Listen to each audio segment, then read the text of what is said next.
இது வந்து extra back அவங்க கொண்டு வர்றது. இதில் வந்து ட்ரெஸ் வச்சுக்கிற வேண்டிய நான் ஷாக்ஸு இந்த சலங்கை கட்டும் போது சலங்கை காலில் வலிக்காமல் இருக்கிறதுக்காக ஷாக்ஸ் போட்டுருக்கோம். ஷார்ட்ஸ் போட்டு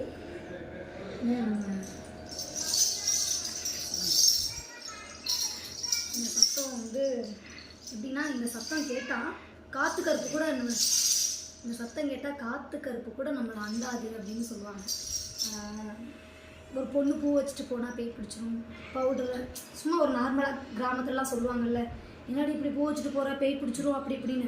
நாங்கள் எவ்வளோ மேக்கப் பண்ணுறோம், அன்டைமில் தான் இருக்கும், அன்டைமில் ரெஸ்ட் ரூம் போகிற மாதிரி இருக்கும், அந்த மாதிரி டைமில் இருக்கும். அப்போது இந்த சலங்கையோடு நாங்கள் போகும்போது எங்களை எந்த காற்று கருப்புமே அண்டாது அப்படிங்கிறது வந்து ஒரு சாஸ்திரம் மாதிரி, ஐதீகம் சொல்லுவாங்கள்ல, அந்த மாதிரி. இந்த சவுண்டு கேட்டால் இந்த ஒரு காற்று கருப்பும் எங்களை அண்டாது. இது வந்து எங்களுக்கு ஒரு காவல் மாதிரி. அது வந்து கலைமகள் இது கலைமகளுடைய காவல் அப்படின்னு சொல்லலாம். எங்களுக்கு ஒரு காவல் மாதிரி. இது வந்து எப்படி சொல்கிறது, ஒட்டுமொத்த கலைஞர்களுடைய வாழ்க்கையை மாற்றக்கூடிய ஒரு விஷயம். வந்து ஒரு வாழ்க்கைக்கு ஆதாரமாக இருக்கக்கூடிய ஒரு விஷயம் அது சலங்கை. அதை வந்து இந்த தனியாக வந்து ஒரு பையில் வச்சுட்டு, நிறைய பையன் எங்கள் அம்மா வச்சு விட்றாங்க. அந்த எல்லோரும் வந்து என் கூட வருவாங்க, அரிசி இல்லை அப்படின்னு சொல்லி அந்த பையன் வாங்கிட்டு போய் எனக்கு கிழிந்த பையை கொடுத்து விட்டுறது. நான் கடைசியில் இந்த பையை வச்சுட்டு வந்து எங்கள் அம்மாட்ட வழக்கமாக தெரிய வாங்குறது. நான் ஒரு பஞ்ச பையாக வச்சு உடனே துவைச்சிட்டு வரேன் சலங்கை பை.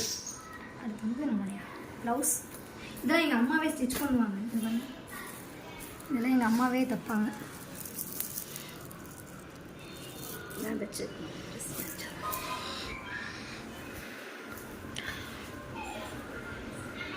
திருப்பி வை. இதெல்லாம் வச்சுருக்கேன், திருப்பி தான் வச்சுருக்கேன்.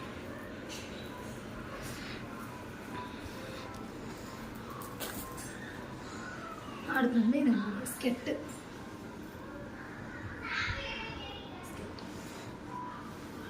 எல்லாம் அப்படி மடித்து வச்சா அது சீக்கிரம் வெளுத்து போயிடும்ன்றனால இப்படி மடிச்சோம்.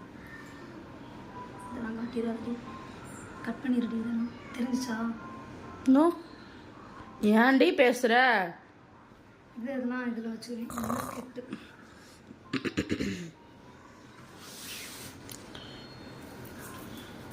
ப்ளவுஸ்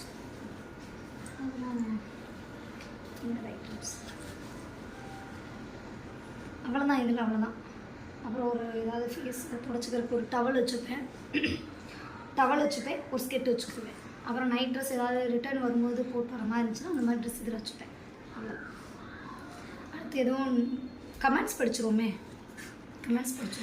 நிறைய பேர் இதில் வந்து ஒரு பொண்ணு கேட்டிருந்தீங்க, நீங்கள் போட்டிருக்க குர்த்தி செட்லாம் எங்கே சிஸ்டர் வாங்கினீங்கன்னு கேட்டிருந்தீங்க. நான் போட்டிருக்க குர்த்தி செட்லாம் வந்து சென்னை டி நகரில் பிளாட்ஃபார்மில் 350 ரூபாய்க்கு ஒரு 4 குர்த்தி செட் வாங்கினேன். அதுதான் இது போட்டிருக்கேன் நான். அப்புறம் வந்து கமெண்ட்ஸ் பார்ப்பேன்.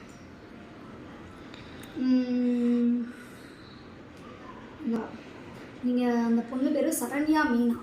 நீங்கள் வியர் பண்ணுற குர்த்தி சூப்பராக இருக்குது சிஸ்டர், எந்த ஷாப்பில் வாங்குறீங்க? ஷாப் இல்லாமல் பிளாட்ஃபார்ம் டி நகர் 350 ரூபா. ஸோ நான் அங்கே தான் வாங்கிட்டுருக்கேன். அப்புறம் வந்து கண்டென்ட் சூப்பராக இருக்குது அக்கா, தேங்க்யூ. உங்கள் வாய்ஸ் க்யூட்டாக இருக்குது. தேங்க்யூ. யாரோ கண்மை போட்டால் நீங்கள் அழுகுதான் மம்மின்னு சொல்லியிருக்காங்க. அந்த மம்மின்னு சொன்ன அந்த குழந்தை யாருன்னு எனக்கு தெரியல. நீங்கள் பொண்ணா பையனான்னு எனக்கு தெரியல, என்ன மம்மின்னு சொல்லியிருக்கீங்க. Thank you my dear child. அப்புறம் என்ன கமெண்ட்டு, உங்களை ரொம்ப பிடிக்கும்க்கா, தேங்க்யூ. அவங்களுடைய கல்யாணத்துக்கு வந்து நம்மளை இன்வைட் பண்ணுறாங்க. கண்டிப்பாக நம்ம பார்க்கலாம். உங்கள் கல்யாணத்தில் நான் வர ட்ரை பண்ணுறேன். அப்புறம் கே ரமேஷ் அப்படின்னு சொல்லிட்டு ஒரு ஐடியிலேருந்து go to any near Murugan temple Murugan temple video கேட்டிருக்கீங்க. கண்டிப்பாக நான் போகிறேன். ஏதாவது ஒரு கோவிலுக்கு போக வேண்டியிருக்கு, திருச்செந்தூர் முருகன் கோவிலுக்கு போக வேண்டியிருக்கு. கண்டிப்பாக நாங்கள் போடும்போது உங்களுக்கு ஒரு வீடியோ போடுறேன். இது எந்த ஊர்னு கேட்டிருக்கீங்க, செல்வின் ஐடியிலேருந்து.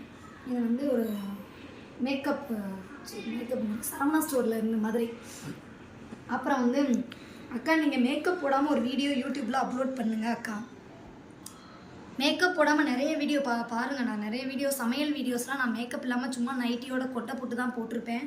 நீங்கள் பாருங்கள். ராஜகோபால்னு சொல்லி அனுப்பியிருக்காங்க, கமெண்ட் கேட்டிருக்காங்க. நிறைய இருக்குது, நீங்கள் பாருங்களேன். அதில் மேக்கப் இல்லாமல் தான் இருப்பேன். அதில் ஒருத்தர் கமெண்ட்களை பார்த்தா கஷ்டப்படுறவன் மாதிரியாக இருக்கா அப்படின்னு கேட்டிருக்காங்க.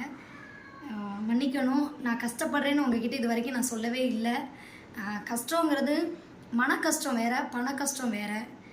பண கஷ்டத்தை கடவுள் கொடுக்கல, எனக்கு மன கஷ்டத்தை கடவுள் கொடுத்துருக்காரு. அதுதான் நான் சொல்லியிருக்கேனே தவிர நான் வந்து கஷ்டப்படுறேன்னு உங்கள் யாருக்கு கஷ்டப்பட்டேன், ஆனால் இப்போ கடவுள் என்னை நல்ல நிலைமையில் வச்சுருக்காருன்னு தான் நான் சொல்லியிருக்கேனே தவிர நான் கஷ்டப்படுறவங்கன்னு நான் உங்ககிட்ட வந்து நான் சொல்லலை, மன்னிக்கணும். அப்புறம் வந்து நீ தானே எல்லா இன்டர்வியூலையும் சொல்கிறேன், அதான் மன கஷ்டத்தை தான் சொல்லியிருப்பேனே தவிர நான் பணம் இல்லை என்கிட்ட எனக்கு கொடுங்கன்னு நான் உங்ககிட்ட நான் இது வரைக்கும் நான் சொன்னதே இல்லை. நன்றி. ஓகே, இன்றைக்கி கமெண்ட் அவ்வளோதான். அடுத்து நீங்கள் வீடியோஸில் கமெண்ட் பண்ணுங்கள், நான் கண்டிப்பாக உங்களுக்கு ரிப்ளை பண்ணுறேன். தேங்க்யூ.